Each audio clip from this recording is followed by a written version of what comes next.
there is a sophisticated and silent psychological game in progress, a mechanism of responsibility transfer that destroys careers, relationships, and most cruelly, your inner peace. This is not a character flaw of yours, it is a defense failure. You feel it as an inexplicable weight, a dense fog of inadequacy that hovers over every achievement. It is that guilt that does not belong to you, the emotional liability you should never have assumed. It is the chronic feeling of owing more, of having failed where there was no failure, and of carrying the burden of someone else's wrong decisions. Your mind has been converted into a bank of irresponsibility for third parties. Your workplace, your family, and your social circles contain individuals who, consciously or instinctively, operate as projectors, infiltrating agents who transfer the liability of their own failures directly into your emotional system. They do not assume responsibility for incompetence, laziness, lack of foresight, or miscalculation. The projector's ego simply cannot tolerate the record of failure in its own file. Instead, they activate a psychological Cold War tactic, using your empathy, your inflated sense of duty, and your need for harmony against you. They turn you into a host, an unprotected target that by design has been programmed to absorb external guilt, process it as self-reproach, and claim it as their own. This drainage is not accidental. It is a systematic extraction of emotional capital. It is the result of a game with hidden rules you have never heard. The exhaustion you feel is the cost of processing corrupted data. In the next few minutes, we will reveal the code that allows this transfer to happen, and we will deliver Protocol Zero, the counter-espionage manual that shields your mind and nullifies the guilt contract that was imposed without your signature or consent. The projector's infiltrated psychology. To disarm the game, you must understand the projector's internal architecture and the exact vulnerability they exploit. The projector is an individual with an innegotiable responsibility deficit, a void of self-acceptance. Their failures, be they a missed deadline, a disastrous financial decision, an empty emotional investment, or an interpersonal conflict, leave a psychological debt that, if confronted, threatens the projector's constructed self-image. This debt is intolerable for the ego, demanding its immediate liquidation onto an external target. The defense mechanism activated is projection, the transfer of this emotional debt to you. This process does not require complexity, but merely precise aiming at individuals with high conscientiousness, empathy, and, crucially, an underlying fear of non-belonging.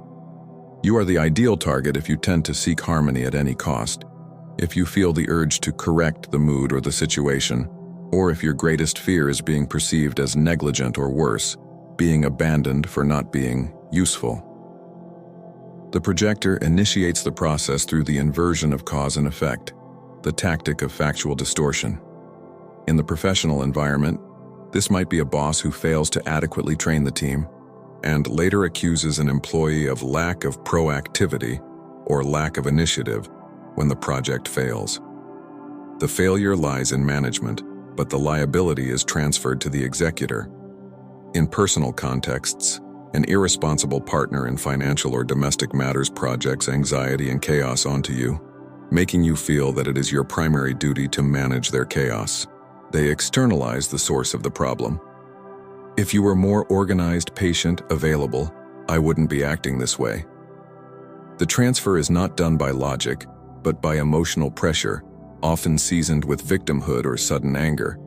The projector uses phrases loaded with judgment and insinuation, never direct accusation, to avoid confrontations that reveal the truth. I wonder why you didn't think of that, since this kind of thing is so important to you, or if you truly cared about the outcome, you would have put in more effort earlier, but now it's too late. The host, in turn, enters internal panic. The fear of guilt outweighs the fear of exhaustion. They are afraid of being blamed, and therefore they prefer to absorb the guilt, work double time, and correct the external failure, spending emotional capital and time just to restore harmony, validation, or their status as competent. This is the fatal move. By accepting undeserved blame, you are, in fact, paying the projector's debt, releasing them from the consequence and validating their power of transfer. You become the unprotected target, perpetually cleaning up someone else's emotional debris, ensuring the cycle repeats. The unsigned contract. The crisis deepens when the host begins operating under what we call the unsigned contract. This is the tacit agreement established through repeated interactions, where you subconsciously offer yourself as the official receiver of the projector's failures and shortcomings. It is an insidious pattern that transforms your self-confidence into an access vulnerability. The projector is not merely transferring a failure. They are transferring the responsibility for their happiness and success. The fault is not yours, but the responsibility to nullify this contract is. The first step towards sovereignty is the categorical refusal to accept the state of passive target. The agent mind, your new operating system, operates under a non-negotiable principle. No psychological transaction is concluded without audit. The projector relies on your emotional reactivity to quickly close the transfer cycle. They need you to feel the sting of guilt and act to eliminate it within the first 30 seconds.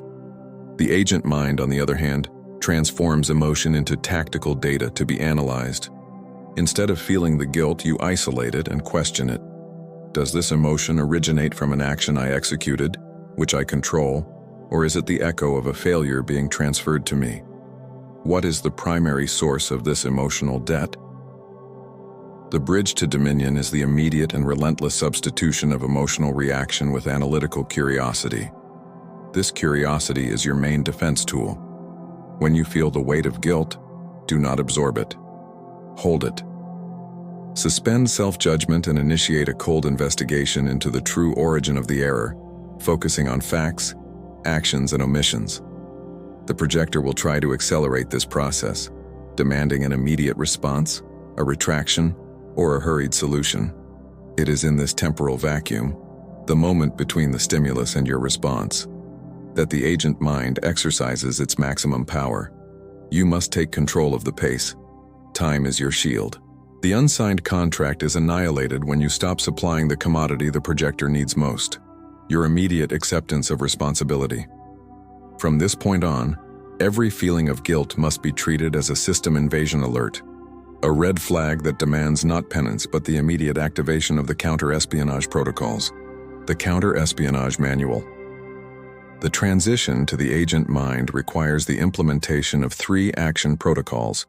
These protocols are defensive and offensive tactics that protect the integrity of your emotional system and impose a prohibitive cost on manipulation. Protocol: Empathy filter deactivation, the quarantine. The projector uses empathy as a vector of attack, exploiting your strongest virtue. They know that your kindness will make you feel bad for them and, subsequently, for yourself, for not having prevented the disaster. The agent mind must implement an emotional quarantine at the exact moment of projection. When the guilt attack, the victim narrative, or the silent judgment begins, you must cease emotional absorption. Activate the purely factual filter, like a control room operator. It is not about becoming cold or insensitive. It is about tactical precision. Your only objective is data collection and tracing responsibility, not the emotional validation of the projector or participation in their drama. Ask internally or externally, what are the concrete facts that prove my primary responsibility, meaning my direct action that caused this outcome? If the answer is vague, emotional, or involves a story of the projector's suffering, you know the transfer is underway. Empathy is a powerful tool, but it must be reserved for people who actively assume responsibility and seek correction. To the projector, you must offer only cold logic and neutrality. Protocol 2. The transaction audit, the regressive question. This is the tracing of the debt's origin, the relentless accounting of the error. The agent mind treats responsibility like money and demands a receipt.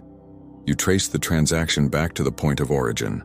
The projector will make a deposit of guilt into your emotional account, demanding you cover it immediately.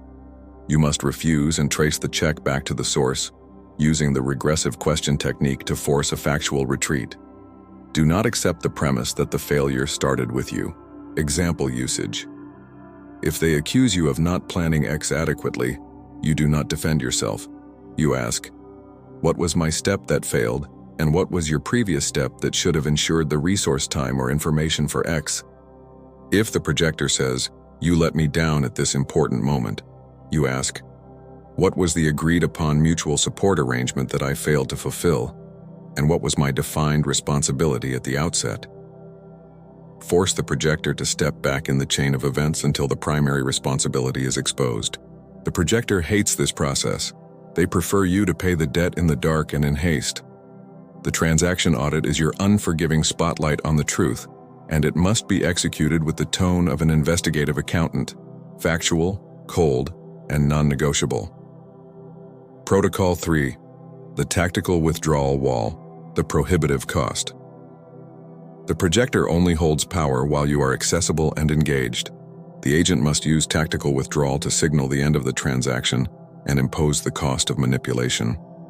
If the projector persists in reversing responsibility after the audit, or tries to use emotional drama or sudden anger to make you yield, you must implement the wall. This is not an argument, it is a boundary, a communication cutoff that defines a new standard. Tactical withdrawal is your ability to end the interaction without needing defense. You do not need to prove your innocence, simply state your conclusion. Statements such as, "I understand your point of view, and my analysis of the facts differs. The matter is closed for me and I will not discuss it further," or, "I will no longer accept responsibility for this liability. I am shifting my focus to what I can control, and I suggest you do the same," are withdrawal walls. The key is finality. You are not seeking victory in the debate, but the absolute protection of your mental integrity. The tactical withdrawal wall signals to the projector that you are no longer a host, but an agent with an active defense system. By doing this, the projector must seek a new target, as the cost of manipulating you has become prohibitive. They will move on to an easier and cheaper target. The agent state, "You have been exposed to the mechanisms of guilt transfer and have received the counter-espionage manual." The difference between a host and an agent is not the absence of manipulation in the world, but the presence of a mental architecture that renders it ineffective. The agent does not defend, they dismantle the play. The agent does not feel guilt, they audit responsibility. This is the truth that liberates, but it requires the cold courage not to succumb to the urge to please and to be the good person. To be the agent means accepting that the only debt you will pay is the one you incurred yourself.